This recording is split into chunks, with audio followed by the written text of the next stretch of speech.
Assalamualaikum warahmatullahi wabarakatuh. Nama saya Salsabila Ramadhani, NPM saya 1921020606. Saya berasal dari kelas K. Di sini saya akan menjelaskan pengertian tentang analisis sistem politik di Indonesia. Sistem politik di Indonesia diartikan sebagai kumpulan atau keseluruhan berbagai kegiatan dalam negara Indonesia yang berkaitan dengan kepentingan umum, termasuk proses penentuan tujuan, upaya-upaya mewujudkan tujuan, pengambilan keputusan, seleksi, dan penyusunan skala prioritasnya. Politik adalah semua lembaga-lembaga negara yang tersebut di dalam konstitusi negara, termasuk fungsi legislatif, eksekutif, dan yudikatif. Dalam penyusunan keputusan-keputusan kebijaksanaan diperlukan adanya kekuatan yang seimbang dan terjalin kerjasama yang baik antara suprastruktur dan infrastruktur politik, sehingga mewujudkan terwujudnya cita-cita dan tujuan-tujuan negara atau masyarakat. Dalam hal ini, yang dimaksud suprastruktur negara, lembaga-lembaga tersebut di Indonesia diatur dalam Undang-Undang 1945, yaitu MPR, DPR, DPD, Presiden, dan Wakil Presiden, Mahkamah Agung, Mahkamah Konstitusi, Komisi Yudisial. Lembaga-lembaga ini yang akan membuat keputusan-keputusan yang berkaitan dengan kepentingan umum. Badan yang ada di masyarakat seperti parpol, ormas, media massa, kelompok kepentingan, kelompok penekanan, alat atau media komunikasi politik, tokoh politik, dan perantara politik lainnya adalah merupakan infrastruktur politik. Melalui badan-badan inilah, masyarakat dapat menyalurkan apresiasinya, tuntutan, dan dukungan sebagai input dalam proses pembuatan keputusan. Dengan adanya partisipasi masyarakat, diharapkan keputusan yang dibuat pemerintah sesuai dengan apresiasi dan kehendak rakyat. Sistem politik Indonesia mengalami banyak perubahan setelah ada amandemen terhadap Undang-Undang 1945. Perbandingan sistem politik Indonesia sebelum amandemen dan sesudah amandemen adalah: yang pertama, sistem politik Indonesia sebelum amandemen Undang-Undang 1945.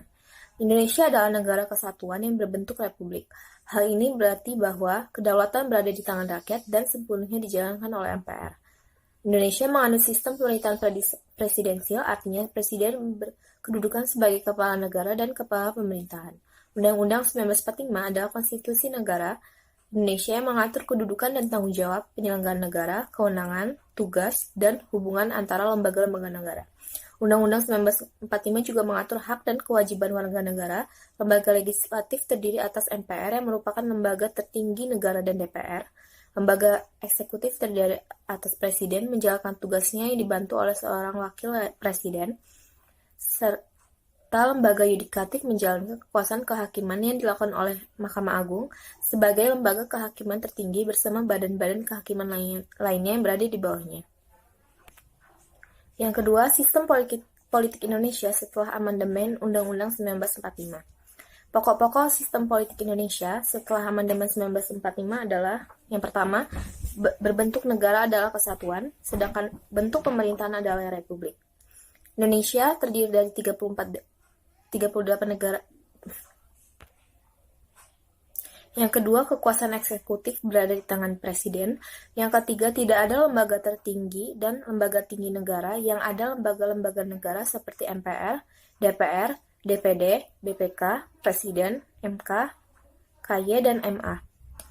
Yang keempat, DPR ditiadakan yang kemudian dibentuk sebuah dewan pertimbangan yang berada langsung di bawah presiden.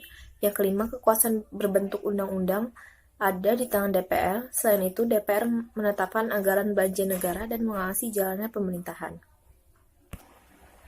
Dan belum terdapat sistem politik yang mampu berjalan tanpa support anggota-anggota terhadap kelompoknya yang mempromosikan tuntunan melalui tindakan yang penuh kedamaian. Tanpa kekuatan itu, komunis tertentu dukungan tidak akan efektif. Latar belakang lahirnya sistem politik di Indonesia. Di Indonesia, sistem politik pernah berlaku antara lain: yang pertama, pada zaman Orde Lama, sistem parlementer. Di era kepemimpinan Presiden Soekarno pada tahun 1950 sampai tahun 1959, di Indonesia menggunakan Undang-Undang Dasar 1950 Masa berlakunya mulai tanggal 17 Agustus 1950 sampai dengan 6 Juli 1999. Sistem politik yang berlaku pada masa itu sebagai masyarakat di Indonesia melakukan demo besar-besaran untuk menuntut pembubaran Republik Indonesia Serikat dan menginginkan bentuk negara Indonesia kembali menjadi sebuah bentuk negara kesatuan. Pada tanggal 17 Agustus 1950, barulah pembubaran Indonesia Serikat dilaksanakan. Namun, konstitusi yang berlaku ketika itu masih menggunakan Undang-Undang UUD-S 1950 dengan menggunakan sistem parlementer dalam menjalankan pemerintahan di Indonesia. Masa berlaku konstitusi ini berakhir sampai dengan dikeluarkannya Dekret Presiden pada tanggal 5 Juli 1999 dan perubahan penggunaan konstitusi dirubah menggunakan Undang-Undang Dasar sementara. Digunakannya UUD-S ini sampai dengan disahkannya susunan pemerintah yang baru. Namun, pada saat itu, konstitusi masih menggunakan konstitusi lama, sehingga pada masa ini terjadi penyimpangan dalam ketatanegaraan Republik di Indonesia. Yang kedua, pada zaman Orde Baru, pengangkatan Presiden Soeharto pada masa Orde Baru melalui Super Semar menjadikan tekad melaksanakan Undang-Undang 1945 dan Pancasila dengan baik. Demokrasi Pancasila dan sistem presidensial ditetapkan sebagai sistem politik yang berlaku di Indonesia. Kekuasaan presiden yang mencakup segala bidang mengakibatkan pusat kekuasaan pemerintah berpusat di sentralistik.